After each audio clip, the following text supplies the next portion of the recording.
If you were a very close devotee of Bhagavan, then it was occasionally permitted that if you had some private business you wanted to discuss, you could follow him up the hill. That was a right and a privilege restricted to very few, but it did occasionally happen. There is one other story of a devotee who, how we say, it was allowed to come, or his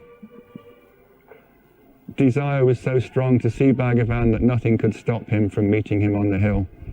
This is a version of a Robert Adams story that doesn't appear to be in any of the accounts of his meetings with Bhagavan that have appeared in all the various audio tapes and online transcripts. It was told to me by a close devotee of his who ended up writing a short biographical screenplay of how Robert Adams came to Tiruvannamalai and how he met Bhagavan. Robert Adams was a teenage boy. I think he was only 18 years old when he first came to Bhagavan. He'd been sent here by Yogananda, Paramahansa Yogananda in California, who said that he should go to Tiruvannamalai and that Bhagavan was his guru. He arrived. I should mention that Robert Adams was already in an extremely advanced state. In his younger life, he discovered that he had this siddhi, this supernatural power, that whatever he said out loud manifested. So he said, this is the perfect supernatural power for a kid to have. You could stand outside the candy store and say, "Candy, candy," and the candy would appear in his hand. And he said whenever he had tests at school, he never had to do any homework. He would just sit down and say, "Answer, answer," and his pen would scribble the right answer. So he went through life having it very easy. And then at some point in his early teens, I think he was doing another test, and instead of saying "answer, answer," he made the mistake, or possibly not a mistake, of saying "God, God, God." And instead of getting the answer to his test, he actually got the experience of God. He said that this had never occurred to me before, but as soon as I said "God, God, God," I actually entered the state of godliness. I had the God experience, and it stayed with me. He said that was the beginning, the middle, and end of my sadhana. I just randomly said "God, God, God" when I was a teenager. I had the experience. But my feeling is there was something that wasn't totally complete. I think if you are still hungering for a guru, if you need to go to look for someone outside of yourself, then there's something that's not complete, something is not final. So he went to first a Christian mystic called Goldsmith, then he went to Paramahansa Yogananda, and finally he came to Bhagavan here around 1947. He arrived with he said, "I didn't have a plan. I didn't think of this in advance, but I arrived in Tiruvannamalai. I was told Bhagavan was walking on the hill, and he said, suddenly, I don't know what came over me. I rushed up the hill.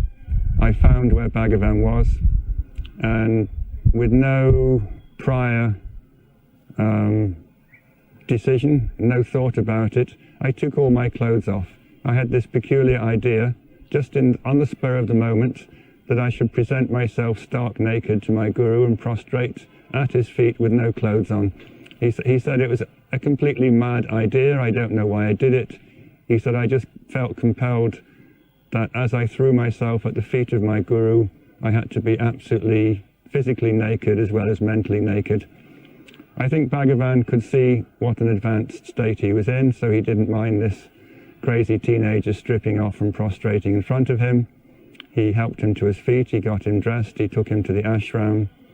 And then, interestingly, this was a time in Bhagavan's life when lots and lots of people were in the ashram, and on the whole, new people weren't getting a lot of personalized attention.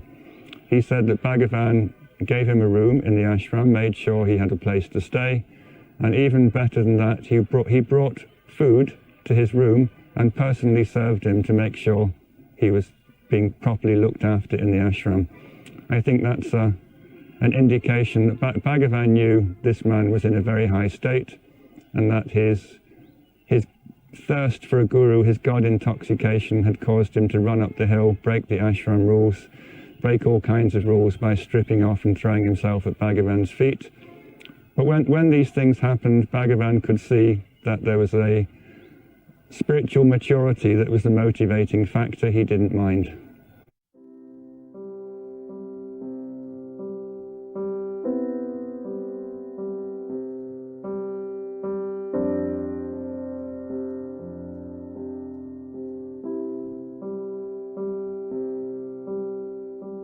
How my heart aches when you look my way.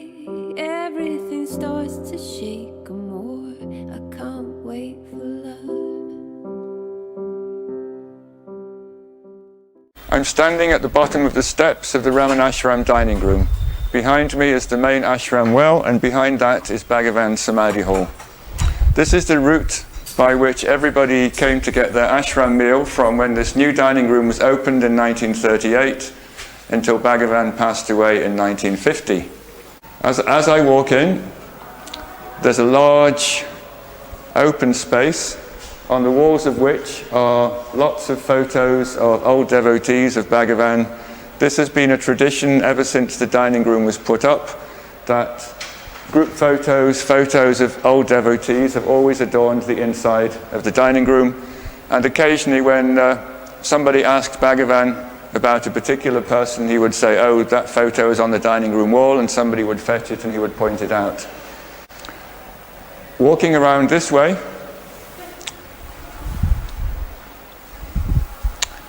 we come to the spot where Bhagavan himself used to sit and eat his meals.